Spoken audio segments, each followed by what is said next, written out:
dan upaya illa billah, kecuali dengan pertolongan Allah Subhanahu wa ta'ala. Maksudnya sahibul kitab nggak ada daya untuk dia karang ini kitab kecuali pertolongan dari Allah Subhanahu wa ta'ala.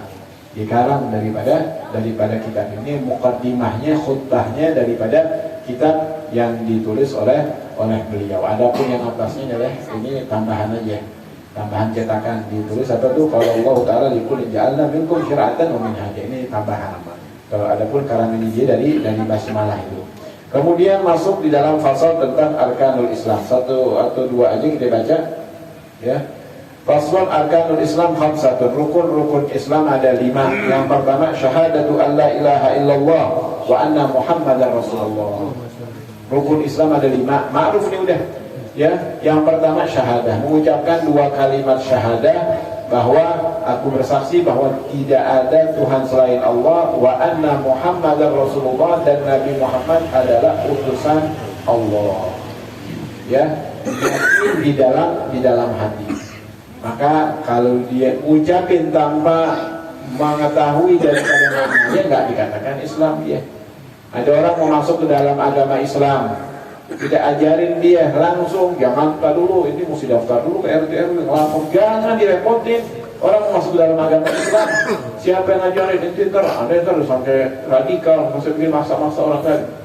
Kalau bisa ada yang lewat, ini orang masuk Islam, lo liatin ini, saksi ini dia masuk Islam, dipaksa apa kagak? Nggak ada maksa kan? Nggak ada maksa inti, ayo ucapin, bentangin tangannya, ucapin, talkinin.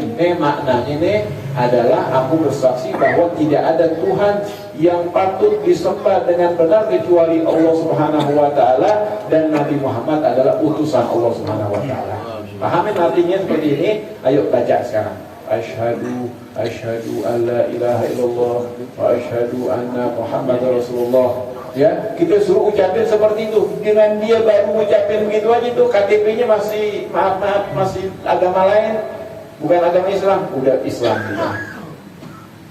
Subhanallah, baru banget masuk Islam, baru jalan beberapa langkah meninggal dia. Bagus gak tuh meninggalnya? Kita wajib datangin sama keluarganya. Kalau makanya tadi kalau ada yang lewat tuh panggil, nyaksiin sama keluarga. Nih jadi saudara gue nih, dia udah Islam. Kalau dia Islam, kita wajib melaksanakan daripada 4 perkara. Kalau dia mati dalam keadaan Islam, wajib melakukan daripada 4 perkara. Pertama, kita mandiin, kemudian kita kafanin, kemudian kita sholatin, kemudian kita kuburin di pemakaman Islam. Dia KTP-nya kafir nih, tapi dia udah barusan datang ke rumah, ucapin 2 kalimat syahadah, umurnya nggak sampai panjang, dia meninggal dunia. Ya, meninggal dalam keadaan Islam. Udah mengucapin 2 kalimat syahadah tuh, itu dosa-dosa dia yang dulu tuh dimaafin sama Allah Subhanahu wa ta'ala. Tapi kalau utang piutang nggak dimaafin, ya repot. Kalau urusannya manusia paling repot deh. Jangan kita berurusan banyak sama orang-orang deh. Urusan kita sama Allah aja, ya kita minta malam, kita nangis bermunajat kepada Allah Subhanahu wa ta'ala, minta ampun sama Allah Subhanahu wa ta'ala, dimaafin sama Allah Subhanahu wa ta'ala. Tapi kalau urusan kita sama manusia, ini paling repot. Ya, kita punya salah sama dia, minta maaf. Tiap orang yang datang kita bilang maafin almarhum. Dia punya utang apa kagak, bayarin. Ya, itu kewajibannya kita tuh, mandiin, kemudian kafanin, sholatin, kemudian kuburin. Udah. Ada pun tahlil, kalau ada rezeki tahlil. Ya, tahlilin 3 hari, 1 hari, 2 hari. Ala kulli hal. Jadi kalau dia udah mengucapkan kalimat seperti itu, maka dia dalam keadaan Islam. Oh, ini nggak tahu artinya dia. Dia ini ada maunya masuk Islam. Oh, siapa yang ini hati orang nggak ada yang tahu kecuali Allah Subhanahu wa ta'ala. Nahnu kita nih orang-orang yang ada di dunia ini nahkum bil zawahir. Kita hukumin yang zahirnya aja udah. Ya, wallahu yahkum bis sarair. Allah yang hukumkan dengan apa? Dengan batinnya dia. Sarairnya dia biar Allah Subhanahu wa ta'ala yang nilai. Kita udah cukup. Kayak sahabat yang lagi mau ditebas, kemudian diucapin asyhadu an la ilaha illallah wa asyhadu anna muhammadar rasulullah. Ditebas aja udah. Digergetan banget. Lagi mau ditebas, tahu mengucapin kalimat itu. Berarti kan udah jelas-jelas nih menurut hukum kita ngelihat daripada manusia nih, hukum manusia kita lihat takut sama pedang. Ya, kelihatannya ini jelas banget nih ketakutan sama pedang. Dia ngucapin 2 kalimat syahadah. Sahabat berkutamu terbasahi juga deh. Dia ngadu sama Rasulullah, dimarahin sama Rasulullah. Hasyakka galbuh, apakah engkau udah belek hatinya? Buka tuh, dia takut ame pedang bukan sama Allah Subhanahu wa taala. Mungkin dia lagi dapat hidayah tatkala itu dia langsung mengucapkan asyhadu an la ilaha illallah wa asyhadu anna Muhammadar Rasulullah. Itu masalah itunya biarin antara dia dan Allah Subhanahu wa taala. Dia udah mengucapin itu, ya, kita bentangin, dia suruh dia talqinin. Mau nanti kita mau curiga ntar dia mata-mata apa gimana, terserah inti mau curigain dia, hati-hati buat apa namanya jaga-jaga, jangan sampai ntar dia apa namanya penyelusup misalnya, terserah inti. Walhasil ini udah hukumnya secara zahir Islam dia. Udah mengucapkan dua kalimat syahadah. Itu dikatakan Islam. Kemudian yang kedua adalah as-shalah. Ya, iqamus shalah. Ya, iqamus shalah adalah mendirikan daripada salat. Iqam di sini continue, dia terus-menerus melaksanakan daripada salat. Dan kalau dia meyakinkan salah satu daripada salat yang 5 waktu nggak ada kewajiban lagi, maka keluar dari Islam. Karena ini udah apa namanya wajibnya udah darurat, semua orang pada tahu semuanya. 5 salat yang diwajibkan oleh Allah Subhanahu wa taala, 5 salawat kata Bahuna al-ibad. 5 salat, 5 fardhu salat yang udah dituliskan oleh Allah Subhanahu wa taala kepada hamba-hambanya, itu diantaranya yang 5 salat kita laksanakan. Selain daripada itu dia tidak diwajibkan. Jadi dia wajib untuk mendirikan daripada salat. Iqamus salat. Enggak sempurna Islamnya ya kecuali dengan apa? Dengan dia melaksanakan daripada salat. Adapun orang-orang yang Islam tapi dia tidak melaksanakan salat, dikatakan dia muslim tapi muslim yang asi. Kecuali beda dengan apa ya? Pertama, dia nggak meyakinkan sholat fardu itu wajib. Fardu ini apa namanya sholat subuh, dia nggak meyakinkan hukumnya wajib. Dia meyakinkan subuh itu sudah nggak wajib. Misalkan itu keluar dari Islam. Tapi kalau dia tahu subuh ini wajib, cuman dia berat melaksanakan subuh, ini muslim masih mati dalam keadaan Islam. Mati dalam keadaan, kalau misalkan dia meninggal dunia, mati dalam keadaan Islam. Walaupun Islam yang bermaksiat. Mati maaf dalam keadaan mabok. Ya, naudzubillah min dzalik. Misalkan ada mati dalam keadaan Islam. Dia waktu mabok ngucapin apa namanya 2 kalimat apa namanya dia melakukan perbuatan-perbuatan yang keluar dari agama Islam, mereka enggak? Sebelum dia mabok itu enggak ada. Misalkan dia apa namanya melaksanakan seperti itu, maka dikatakan dia itu mati dalam keadaan Islam. Kalau mati dalam keadaan Islam, wajib kita melaksanakan 4 perkara. Nanti di ujung daripada pasal ini akan dijelasin tentang kewajiban kita kepada orang muslim yang meninggal dunia. Kemudian yang ketiga, wa ita'uz zakah, dan mendirikan daripada menunaikan daripada zakat. Nanti juga ada juga babnya tentang masalah zakat.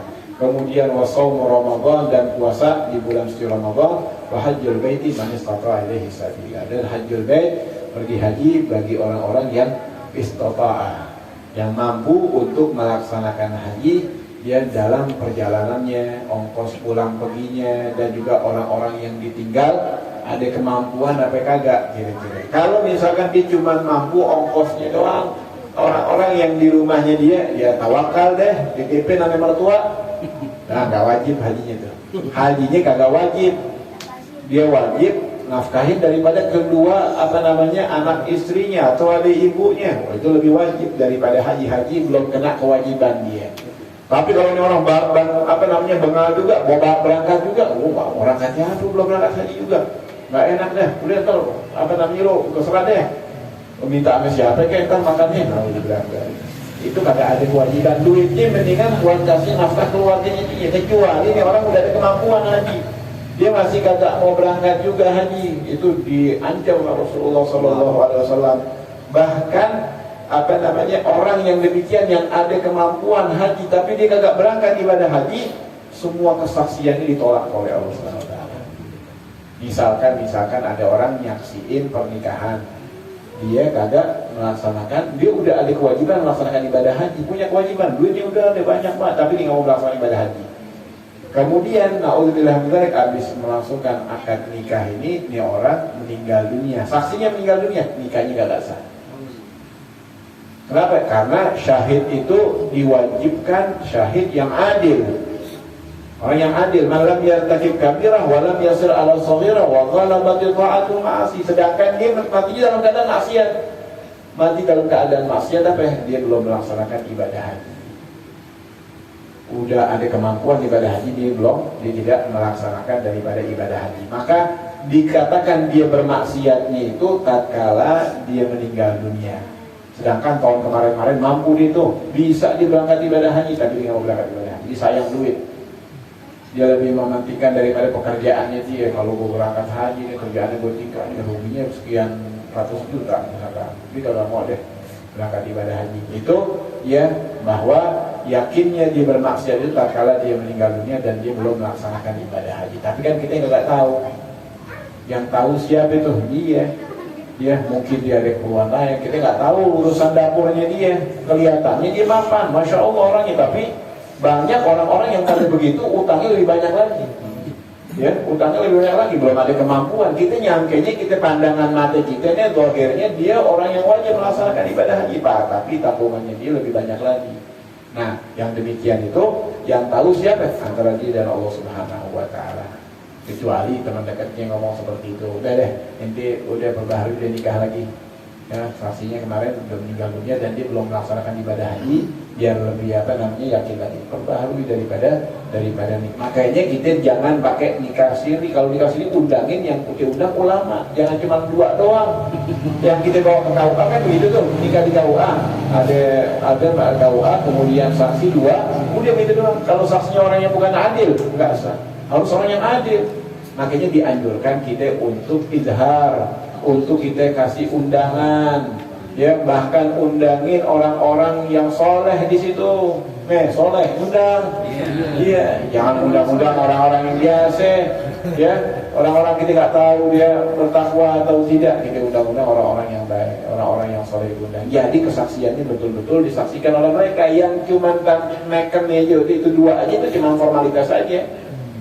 Ya, kalau yang lain itu cuma formalitas saja, kita semuanya nyaksiin, kita ngelihat waktu dia kelangsungan daripada akad nikah. Mudah-mudahan apa yang sedikit ini bisa kita bermanfaat. Wassalamualaikum warahmatullahi wabarakatuh. Rabbana anfa'na bima 'allamtana waj'alna alladhi yanfa'una rabbi faqqihna wa faqqih ahlana wa gharabat lana fi dinina أهل القدر أنثى وذكر رب وفقنا ووفقهم لما تهتدي قولا وفعلا كرما وارزق الكل حلالا دائما وأهلنا أتقياء علماء نحظى في الخير ونفى كل شر ربنا أصلح لنا كل شؤون وأقرب الرضا منك العيون واقض عنا ربنا كل الديون قبل أن تأتينا واغفر واستر أنت أكرم من ستر صلاة الله تغشى المصطفى من إلى الحديد عنا والوفاء وعلى الآل الكرام الشرفاء وعلى الصحب المصابيح الغرار اللهم اهدنا بهداك واجعلنا ممن يسالم برضاك ولا تولنا وليا سواك ولا تجعلنا ممن خالف امرك وعصاك وحسبنا الله ونعم الوكيل ولا حول ولا قوة إلا بالله العلي العظيم وصلى الله على سيدنا محمد والحمد لله رب العالمين. سر الفاتحة.